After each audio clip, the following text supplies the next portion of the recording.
नमस्ते। मैं सुजाता साहू श्री विवेकानंद विद्या मंदिर का अध्यापिका हूँ। ऑनलाइन क्लास को स्वागत करती हूँ। आज हम पढ़ेंगे क्लास 3 का हिंदी बुक्स में लेसन 3 अहंकार एक बीस। क्या पढ़ेंगे बच्चों आज? अहंकार एक बीस हम आज पढ़ेंगे। देखो बच्चों, ना बहुत पुराने समय की बात है। एक धनी सेठ का सोने में तुलादान हुआ है। उस सोने की गरीबों में बांटा गया है। गांव में बहुत से गरीब लोगों सेठ के घर पर सोने का दान लेने के लिए एकत्र हुए। ना बहुत पिले पुराना कथा ना कौन गोटे धनी बा सेठ लोक सोने में तुलादान है माने कौन सी सुना देवी बोली सुना गरीब मानू सबू कौन पिले बांटिबा पाई सी तांकर राजप्रसाद को समस्त को डकाई। गाँव पिला माने समस्त लोक माने सेठारे कौन होइतिले एकत्र होइतिले। उसी गांव में एक महात्मा भी रहते थे। से गाँव रे जड़े महात्मा भी रहुतिले। वो हमेशा अपनी कुटिया में पूजा पाठ और भगवान के भजन में लगे रहे थे। पिला माने से महात्मा सेठी कौन ना तांको निज कुड़िया थिला। महात्मांकर कौन पिले निजर गोटे कुड़िया थिला। सेही कुड़िया रे से कौन करथिले ना भगवान को से कुड़िया रे से निज पूजा पाठ करथिले। से कुड़िया रे समस्त को भजन कीर्तन सब से कुड़िया रे ही करुथिले। उनके पास कुछ भी नहीं था। तांको पाखरे कौन पिले धन संपत्ति किछि भी नथिला।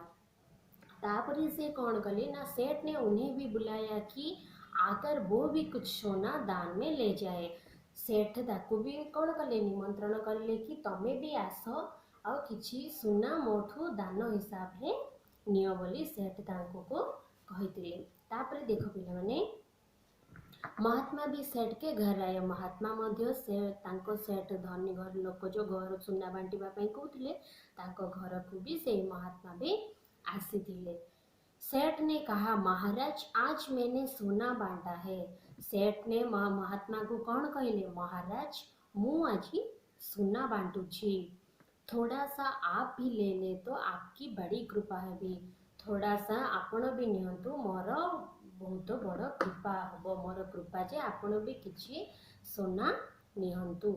महात्मा बोले सेठ जी आपने अच्छा कार्य किया लेकिन मुझे सोने से क्या लेना देना।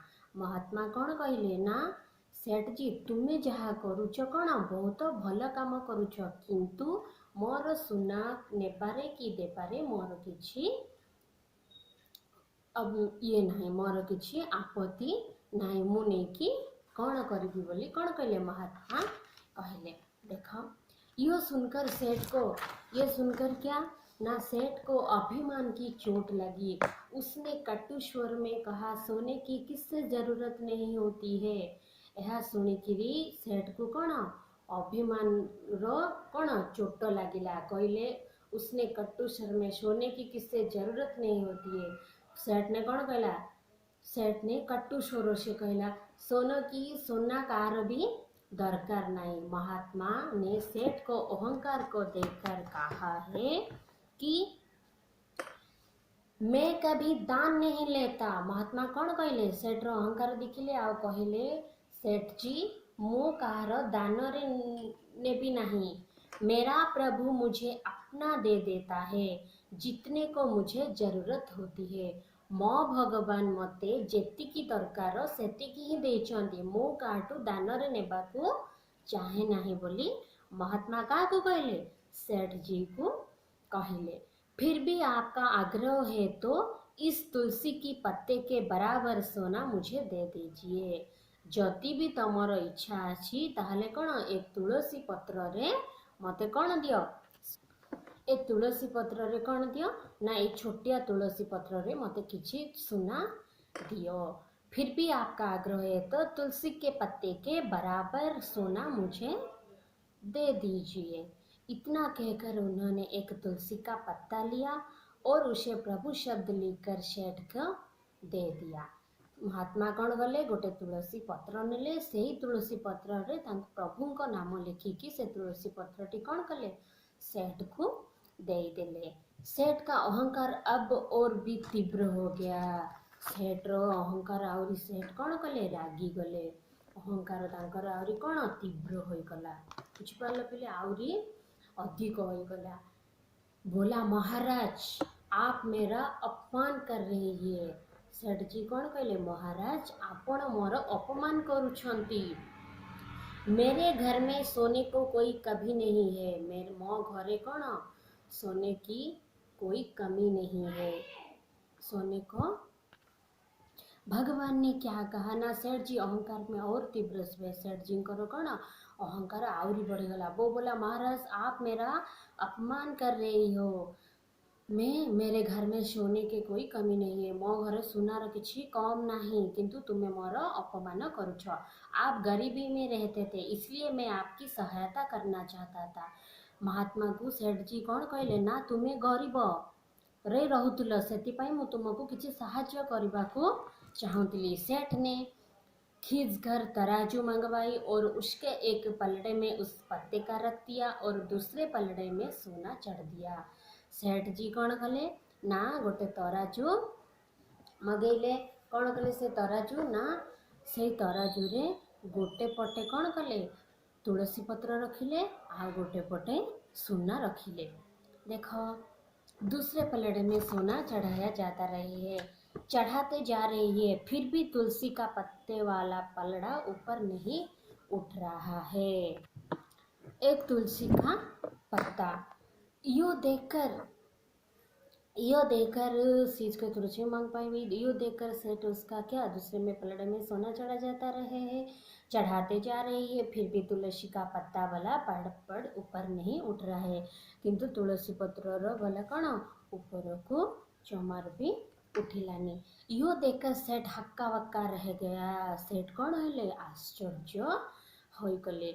कहले देखो ना उसे अपनी भूल का एहसास हो गया है। उसने महात्मा के चरण में सिर झुककर कहा महाराज मुझे इस घृष्णता के लिए क्षमा कर दीजिए। अहंकार ने मेरी आंखों पर पर्दा डाल दिया है।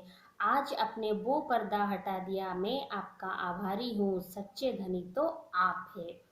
तापरे से कौन कहले पिले देखो सुनार ओजन जेते सुना पकेले पिले तराजूरे सुना जेते पकेले मध्य कौन होतला से तुलसी पत्र किंतु ओजन रे होनुला। सुना अधिक होतला किंतु गोटे छोट तुलसी पत्र ओजन अधिक हो जाउतला किंतु तांको घरर सब घरर सुना सरीगला पछे से तुलसी पत्र कौन ऊपर को उठु नथुला।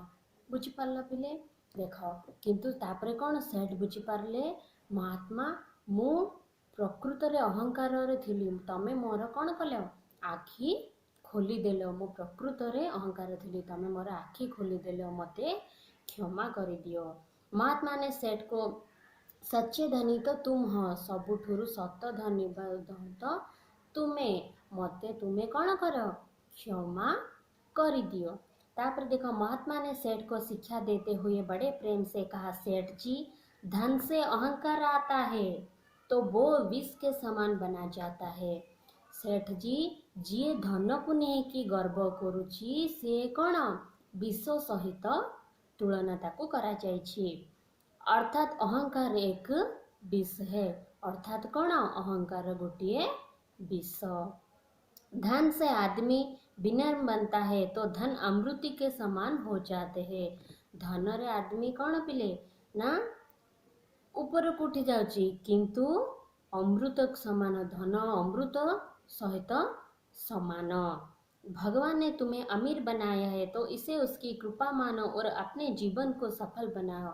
आमे आम जीवन को कौन पिले सफल बनैबा सत्क्रम रे चलिबा सत कथा कहबा सद्गति रे चलिबा। हमें पिला माने आमे कहानी रु कौन शिक्षा कले आमे कहानी रु हमें कभी अहंकार नहीं करना चाहिए। आमे पिला माने केबे भी अहंकार मनोभाव रखिबा उचित नुहे। अहंकार भाव करबा उचित नुहे। गर्व करबा अहंकार करबा सब बेले भूल पिला माने। अहंकार गर्व हेले तुम जानथिबो पिले ओडे कथा अछि गर्व रे खर्व होई जाए गर्व रे गौरव नष्ट होइताय। बुझि पारल पिला माने तेणु तुम्हें माने कौन पिले केबे भी आमे निज मन रे केबे भी मोर एडा अछि मोर सेडा अछि केबे भी आमे कौन करबा अहंकार भाव रखिबा नहीं।